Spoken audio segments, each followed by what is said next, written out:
Bonjour, hello, hello, bonjour. Bienvenue pour ce nouvel épisode du Q&A. Cette fois-ci, le Q&A. Q&A 51, je crois, un truc comme ça.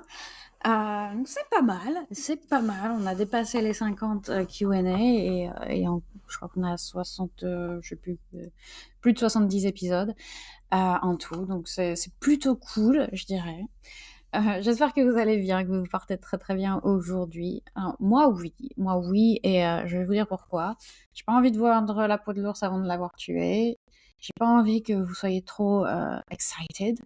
Euh, mais, euh, mais il apparaît que après plus de 2 mois de recherche, plus de 90 propriétaires contactés, je crois, 8 visites. Et on dirait bien que j'ai trouvé un appart. On dirait bien que j'ai trouvé un appart. Je signe le contrat ce week-end, normalement, si tout va bien. Donc voilà, croisez les doigts pour moi, mais ça m'a l'air très très bien engagé. Donc incroyable. Croyez en vos rêves, les enfants, ça arrive. Ça arrive finalement. Voilà, donc c'est plutôt cool, ça aussi. On espère que ça va se concrétiser, mais c'est bien engagé, c'est bien engagé. Ok, on passe aux questions? On passe aux questions. Parce qu'on en a pas mal et on a des gros morceaux aujourd'hui. On a du lourd et du chunky. Alors, la première question qui est: je n'arrive pas à déconnecter sans m'endormir devant une série le soir, sinon je pense à des trucs pas cool et je me retourne dans tous les sens. Résultat, très peu d'heures de sommeil. On a déjà dû te poser la question 15 fois, mais je sais vraiment pas comment déconnecter mon cerveau le soir, donc je lâche pas mon habitude de l'ordi. Quelqu'un rencontre-t-il les mêmes difficultés? Alors, plusieurs choses. Plein de choses, en fait. Plusieurs choses, c'est que j'ai envoyé un email pile sur ce sujet la semaine dernière. L'email s'appelait Nuit blanche et crise existentielle. Va le voir ou bien demande-moi le lien et je te le renvoie si tu veux. Je sais que tu es dans ma liste, donc je sais que tu l'as reçu normalement. Mais voilà, si tu le retrouves pas ou quoi, ça part dans les spams, je sais, parfois. Donc, si tu l'as pas lu, demande-moi le lien, je te le renvoie, ou bien va le piocher, va le chercher. Ça te donnera déjà une piste. Ensuite, en fait, j'ai un autre membre de Yoga with Clem qui était venu me voir avec à peu près la même situation, enfin vraiment une situation très très similaire. Et il est parvenu en fait à régler ses soucis de sommeil assez rapidement d'ailleurs. Et du coup, je me suis dit tiens, je vais aller lui demander à lui en fait de répondre à cette question. Et voilà. Et du coup, j'ai fait ça et je vais te retranscrire un petit peu ce qu'il m'a dit parce que je pense que c'est je veux dire, moi, je donne des idées, je donne des conseils, je donne ce que ça m'inspire et je vais le faire aussi d'ailleurs après. Mais c'est parfois vachement intéressant de voir ce que d'autres personnes qui ont eu le même souci euh, et qui ont réussi à le surmonter peuvent te donner comme indication, comme idée, parce que bah, voilà, c'est forcément c'est plus expérientiel, quoi.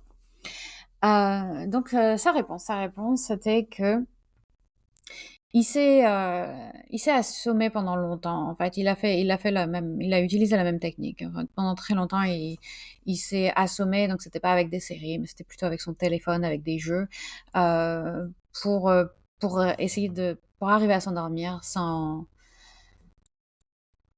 cogiter, voilà, pendant des heures le soir.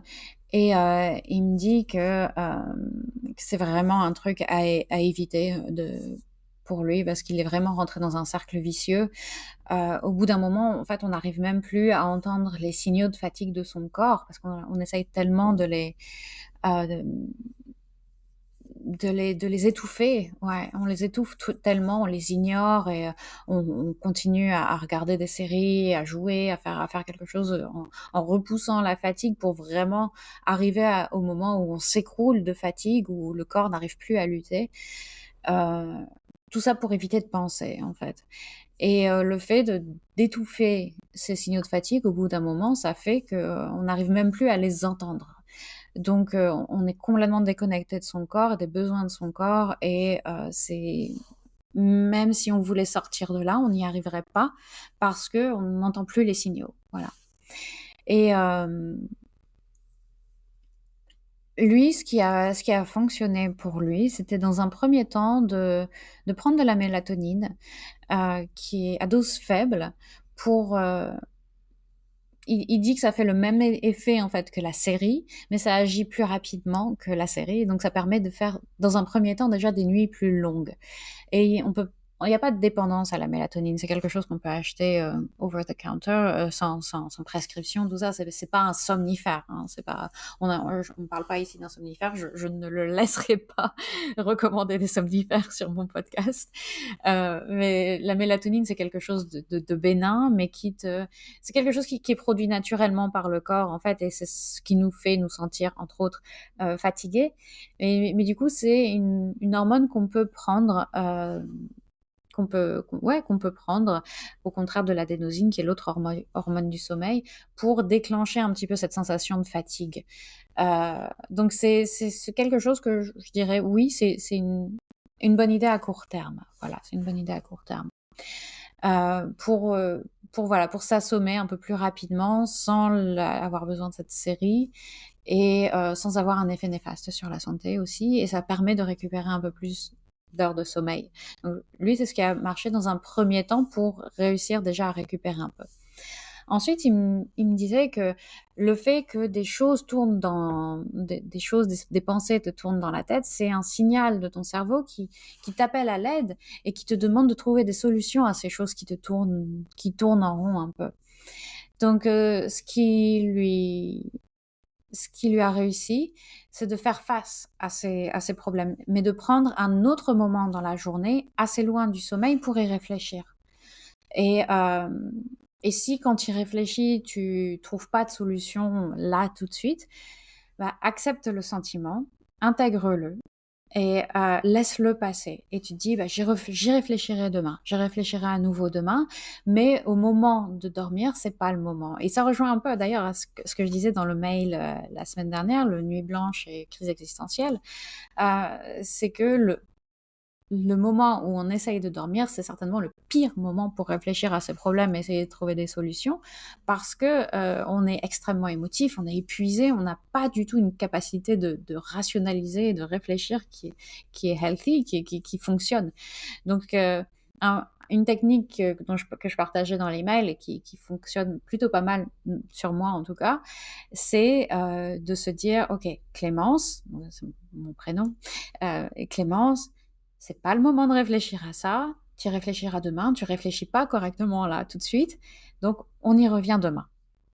On y retournera demain. Demain, le problème sera toujours là, ce sera beaucoup plus productif, constructif d'y réfléchir demain. Alors évidemment, c'est pas facile de pas tourner en rond comme ça, mais ça permet au moins de pattern interrupt, d'interrompre cet automatisme de réfléchir, d'avoir ces pensées qui tournent en rond, qui tournent en boucle. On interrompt ça et on peut prendre de la mélatonine, et où on peut, et c'est la dernière chose qu'il recommandait à ce membre, on peut utiliser des techniques de lâcher prise. Donc visualiser une scène sereine, essayer de visualiser une scène, un endroit dans lequel on se sent bien, dans lequel on se sent vraiment en paix. Ça peut être un champ de fleurs, ça peut être un bord de mer, ça peut être avec, je sais pas, avec un endroit où on se sent en sécurité avec ses animaux, avec des gens qu'on aime, voilà, et de visualiser la scène dans les moindres détails et d'entraîner son cerveau en fait à réfléchir à ça et pas à réfléchir à ses pensées qui tournent en boucle. Et donc voilà. Donc ce qui l'a aidé à sortir de ce cycle, c'est de se dire, écoute, ne réfléchis pas maintenant, de prendre de la mélatonine dans un premier temps quand il galère vraiment pour déclencher la réponse de sommeil, et ces techniques de lâcher prise. Et puis aussi, bah, ce qu'il l'a aidé à sortir aussi de ce cycle, c'était notre travail ensemble, évidemment, d'en discuter, de comprendre le problème, de voir d'où ça venait, et de prendre un peu conscience de tous ces soucis-là. Donc, on peut également prendre un moment pour en discuter davantage. Je t'ai déjà envoyé d'ailleurs plein de questions, donc n'hésite pas. La personne qui a posé cette question cette semaine, on peut continuer à en discuter. Et donc voilà, ça c'était la réponse de ce membre de Yoga with Clem. J'essaie de pas dire les prénoms. L'anonymat est très important pour moi. J'avais envie de rajouter un petit truc parce que c'est une idée qui m'est venue ici en réfléchissant à tout ça. Et ça change un petit peu de ce que j'ai déjà dit à ce sujet d'ailleurs sur le podcast, c'est de réfléchir un peu aussi à tes routines matinales et vespérales. Vespérales, je sais, si vous me connaissez depuis un moment, si vous écoutez et que voilà, vous savez que j'adore ce mot, c'est les routines du soir, vespérales. Parce qu'une bonne nuit, ça se prépare le matin même en fait. Et je me dis un truc qui est possible aussi d'essayer si on veut améliorer un peu son cycle de sommeil, son hygiène de sommeil, c'est de définir 3 choses que tu t'engages à faire pendant un mois pour améliorer ton sommeil. Et on les suit pendant un mois, no excuse, tête dans le guidon, et on voit ce que ça donne au bout de 30 jours, en fait. Donc, par exemple, ça peut être un truc le matin. Au réveil, disons, ça peut être 10 minutes de méditation, de yoga ou de marche à l'extérieur, donc quelque chose d'un peu de pleine conscience et de bouger son corps et quelque chose qui nous fait vraiment nous sentir mieux, corps et esprit. Donc méditation, yoga, marche à l'extérieur. Ça peut aussi aider du coup avec ces ruminations du soir, en fait, de prendre ce moment-là. Donc j'ai dit 10 minutes, ça peut être 5, 15, 30. Mais le fait de marcher à l'extérieur ou de méditer, ça nous fera prendre ce temps au cerveau de process les pensées, les choses comme ça, à un moment qui n'est pas le sommeil. Donc ça rejoint le conseil de cette personne. Et donc 2 trucs le soir. Une routine de relaxation en rentrant du boulot, par exemple. Et peut-être aussi de remplacer la série par quelque chose qui ne nécessite pas d'écran. Parce que, évidemment, l'écran le soir, c'est pas idéal pour nous donner envie de dormir, pour apaiser le système nerveux. Donc, on peut à la place, on peut lire, on peut dessiner, on peut tricoter, on peut écouter de la musique, on peut faire ce qu'on veut. Et on peut également, bien sûr, discuter et trouver d'autres trucs qui te correspondent mieux. C'est juste 3 choses comme ça qui me sont venues en tête. Mais l'idée, ce serait vraiment de se commit, de s'engager à une nouvelle routine comme ça pendant 30 jours, sans excuse, sans se dire ah oui, ça, je le ferai demain peut-être, j'ai pas le temps aujourd'hui parce que non. On trouve 3 choses qui sont faciles à faire, relativement faciles à faire, qui sont réalistes et où tu te dis là tout de suite oui, ça je sais que je peux le faire pendant 30 jours, je peux le faire, je m'engage à le faire. Et voilà, quelque chose qui prend pas trop de temps et qu'on peut inclure dans sa routine. Et de voir l'effet que ça a au bout de 30 jours. Voilà. Donc voilà, c'est ma réponse en 13 minutes à une question. Donc ce programme ne va pas être piqué des hannetons. Ce podcast, pardon. Je suis obnubilée par mon programme en ce moment. Et voilà. Ça, c'est mon nouveau programme Body and Mind Reset parce que c'est trop cool. Ok, donc on va passer la prochaine question, sinon on va y passer 4h30. Deuxième question. Comment se motiver quand on est seul, maître ou presque de ses échéances de travail? Comment trouver la force de se concentrer alors que c'est l'été et qu'on serait si mieux au bord de l'eau? Alors, can't relate at all, bien sûr. Je pense que beaucoup de gens vont se reconnaître là-dedans. Je prends une goutte d'eau. Et je dirais que la base, je dirais que c'est de savoir ce qu'on veut, en fait.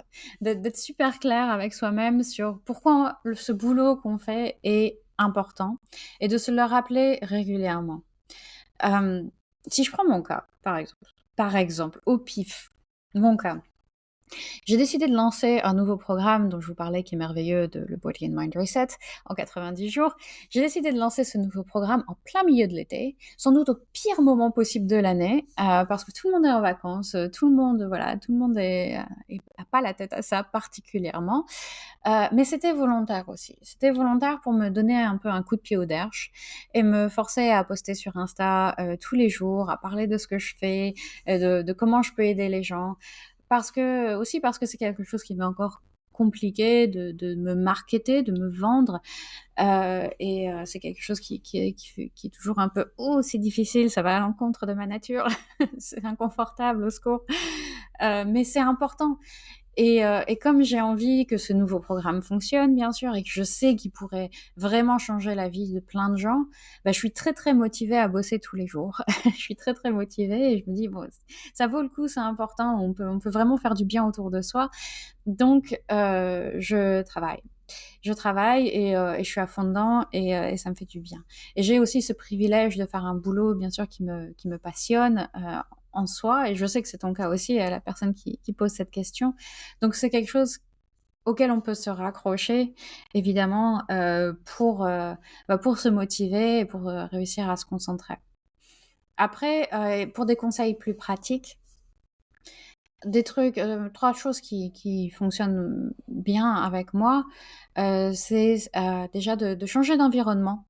En fait, ça marche vachement bien avec moi d'aller travailler dans un café ou au parc ou même dans un autre endroit de l'appart. Par Jusqu'au début de l'année, je travaillais sur mon bureau et puis un jour, je me suis dit: «Je peux plus être à ce bureau, je n'arrive plus à être à ce bureau, je n'arrive pas à me concentrer à ce bureau». Donc j'ai déménagé sur mon canapé et ça doit faire 6 mois maintenant que je travaille depuis mon canapé, et ça me va vachement bien. J'arrive beaucoup plus à me concentrer et je ne sais pas pourquoi, mais juste de changer d'environnement, en fait, ça m'aide, beaucoup. Et ça, de temps en temps aussi, je vais travailler dans le parc ou un café ou dans un hall d'hôtel, enfin vraiment dans un endroit un peu random. Et à chaque fois, voilà, ça m'aide à me concentrer. Euh, un autre truc qui est super utile, c'est de connaître ses pics d'énergie et de productivité. Par exemple, je sais que en début d'après-midi, je suis très facilement distraite. C'est pas le meilleur moment pour moi de travailler. Je dis ça alors qu'il est 14h49, mais en même temps, j'ai pris un petit déj avec ma copine en fin de matinée. Du coup, j'ai pas beaucoup travaillé ce matin, donc ça marche. Mais bref, je, je digresse. Donc je sais qu'en général, en début d'après-midi, je suis facilement distraite. Donc c'est plutôt là que, en général, je vais caler ma séance de sport, par exemple. Par contre, en fin d'après-midi, vers 18-19 heures, bah, je bosse trop bien. Je suis à fond. Et je me dis que bah, c'est peut-être aussi parce que je sais que je vais bientôt arrêter de travailler et que bah, c'est le moment, si je veux avoir une journée productive, c'est le moment où jamais, en fait. Et que voilà, il faut y aller maintenant pour être fière et satisfaite de moi à la fin de la journée. Donc, en fait, j'aménage mes journées en fonction de mon énergie aussi. Et je pense que c'est toujours bah, c'est bien sûr toujours ce à quoi je vous encourage, c'est d'adapter les choses à votre fonctionnement, d'apprendre à vous connaître, à savoir comment vous fonctionnez, pour voir comment les routines, quel genre de routine fonctionne mieux avec vous. Donc si ça se trouve, je connais plein de gens qui sont hyper productifs, qui travaillent beaucoup mieux le matin au réveil. Du coup, le matin au réveil, bah, ils se lèvent, ils n'ont pas vraiment de routine matinale autre qu'ils se lèvent, ils se mettent sur leur laptop et ils travaillent, ils font du deep work pendant 2 heures. Et ça marche vachement bien pour eux. Pour moi, c'est impensable, ça. Le matin au réveil, il faut que ce soit lent, il faut que j'ai mon yoga avec mes animaux et que je fais mon Duolingo, je prends mon petit café, tout ça. Je mets 2 heures, non, peut-être pas 2 heures, 1 heure et demie, 2 heures. Si, ouais, quand même 2 heures. Avant de pouvoir me mettre à travailler. Et puis là, je vais être productive parce que je suis contente d'avoir eu mon petit matin. Mais voilà, on bosse tous un peu différemment et on fonctionne tous un peu différemment. Donc l'idée, c'est de tester plein de trucs et de voir ce qui fonctionne. Et le dernier petit tips que je dirais, c'est de se donner des deadlines, comme un peu comme ce que j'ai fait avec mon programme en me décidant que, je vais lancer mon programme et le 29 juillet, je ferme les portes, on ne peut plus s'inscrire après le 29 juillet. Hem, Ça fait que, là, les 2 prochaines semaines, je vais en parler beaucoup et je vais encourager les gens à venir me rejoindre maintenant parce que le 29 juillet, c'est fini. Et du coup, enfin, c'est fini jusqu'à la prochaine, le prochain intake, mais je ne sais pas quand sera la prochaine intake. Donc, c'est maintenant que moi je dois en parler pour montrer la valeur de ce que je fais aux gens. Et, et voilà. Et du coup, il faut que je bosse maintenant, en fait. Donc, je me suis donné cette deadline-là. Donc se donner des deadlines ou également avoir un accountability partner, donc quelqu'un à qui on annonce, OK, d'ici à jeudi, je dois avoir fait ça. Et cette personne, jeudi, je sais qu'elle va venir me dire, qu'elle va venir me trouver, me dire, alors est-ce que tu as fait ce que tu as dit que tu allais faire? Et elle va me demander des comptes. Et ça peut être très motivant aussi. Je le vois bien dans ce que je fais. Dans, dans ce que je fais avec les membres de Yoga with Clem, ils savent que quand ils vont me revoir, quand on va rediscuter, je vais leur dire alors, tu avais dit que tu ferais, je sais pas, ta séance de yoga 5 fois par semaine. Est-ce que tu as fait ça? Oui, non. Et puis voilà, après on voit, on ajuste, mais je vais leur demander des comptes. Et pour beaucoup de gens, ça aide à garder la motivation et à se dire, si je fais rien, si je suis paresseuse cette semaine, je vais décevoir Clem Clem, quoi. Et c'est trop triste. Spoiler alert, vous ne me décevrez pas, mais faut pas le dire à mes membres. Ok, très bien. Question suivante. Qu'est-ce qui t'a fait aller vers le yoga au départ? Alors, c'est pas moi qui suis allée vers le yoga, c'est le yoga qui est venu à moi. J'ai commencé via la musculation et le fitness. Donc, à la base, vraiment, je cherchais à perdre du poids et je cherchais aussi à me remettre en forme, à avoir une meilleure hygiène de vie en général, à me sentir mieux dans mon corps parce que je me sentais grosse et je me sentais pas en forme et j'avais vraiment l'impression, j'avais 27 ans et je me disais, oh, c'est le début de la fin, quoi. Et à 27 ans, c'est quand même un peu triste de se dire, mon corps décline. Donc j'avais commencé à faire de la muscu, à faire du cardio, j'avais testé plein de trucs. Et à la fin des séances enfin, c'était des choses guidées sur YouTube avec Fitness Blender. Et à la fin de ces séances de muscu et de fitness, d'aérobic, euh, ils faisaient des postures de yoga, en fait, pour étirer. Et j'adorais ça, en fait. Et je me disais, mais c'est mon moment préféré du workout, en fait. C'est quand on s'étire, ça fait du bien. Ouais, ça fait du bien, quoi. C'est cool. Et du coup, je me suis dit, tiens, mais le yoga, c'est peut-être pas ce que je pensais. Parce que moi, j'avais plein d'a priori sur le yoga, comme quoi c'était un truc de super spirituel. Et on était juste assis et à chanter des trucs bizarres. Et je me suis rendu compte que non, pas du tout, le yoga, c'est pas ça. Donc c'est pas que ça, et ça peut être plein de choses.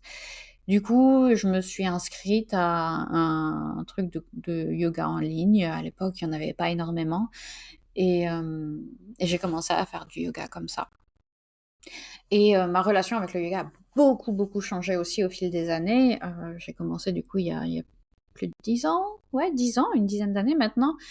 Et à l'époque, quand j'ai commencé, je cherchais vraiment à être la plus souple possible, à voir jusqu'où je pouvais pousser mon corps, aussi parce que j'avais complètement ignoré mon corps pendant très longtemps. Et je me disais, oh, maintenant, voilà, je fais de la muscu, je suis un peu plus sportive, je suis un peu plus fit, qu'est-ce que je peux faire? Et puis j'étais encore jeune, j'avais l'insouciance de la vingtaine.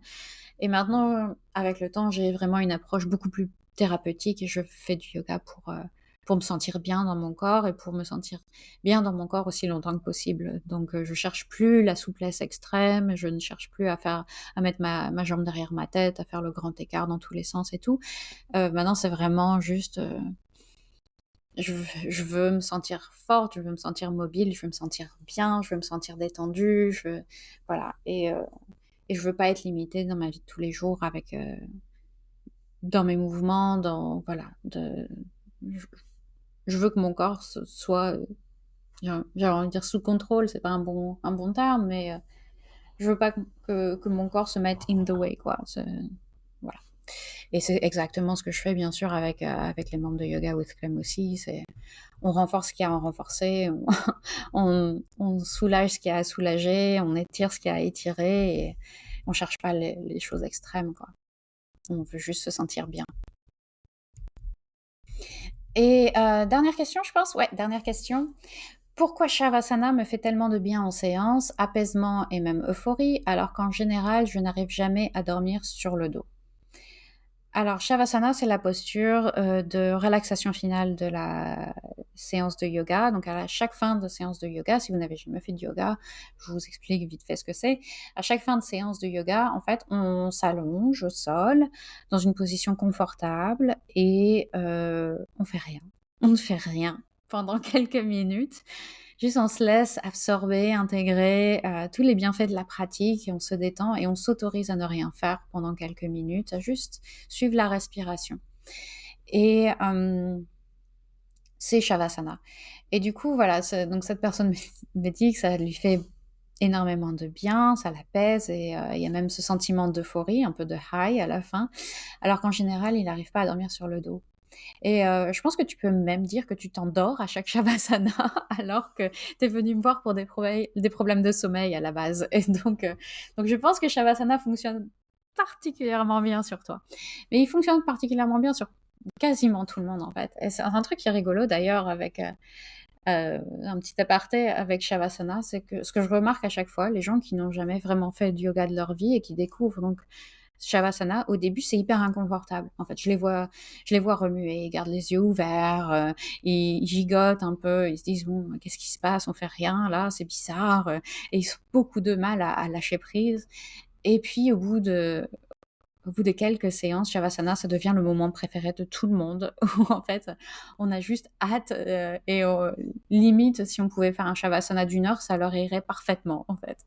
Et je trouve ça génial, et c'est un des bienfaits fondamentaux du yoga, je trouve, c'est cette aptitude qu'on gagne à lâcher prise et à s'autoriser à se relaxer, en fait, et à se détendre et à rien faire. Et on s'autorise jamais, ou très rarement, à vraiment ne rien faire. On est toujours un peu distrait par quelque chose.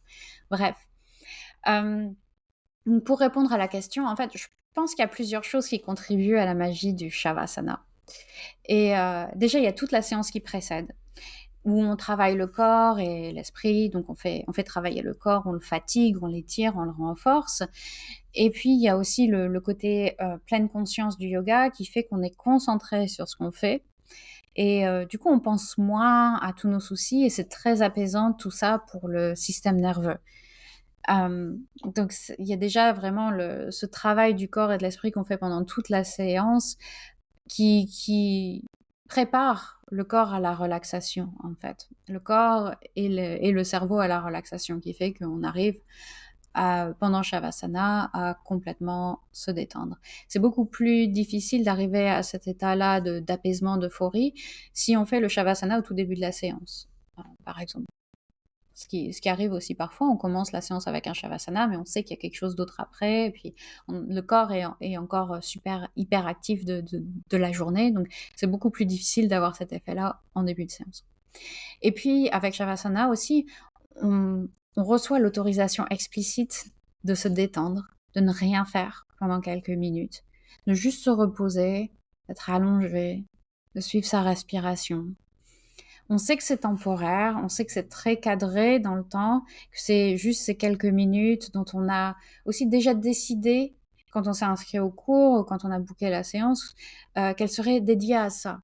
Donc il n'y a pas la culpabilité qu'on a parfois quand on se repose de «Ah, mais je pourrais faire quelque chose d'autre, je pourrais être productif, avec ce temps-là, je pourrais faire autre chose».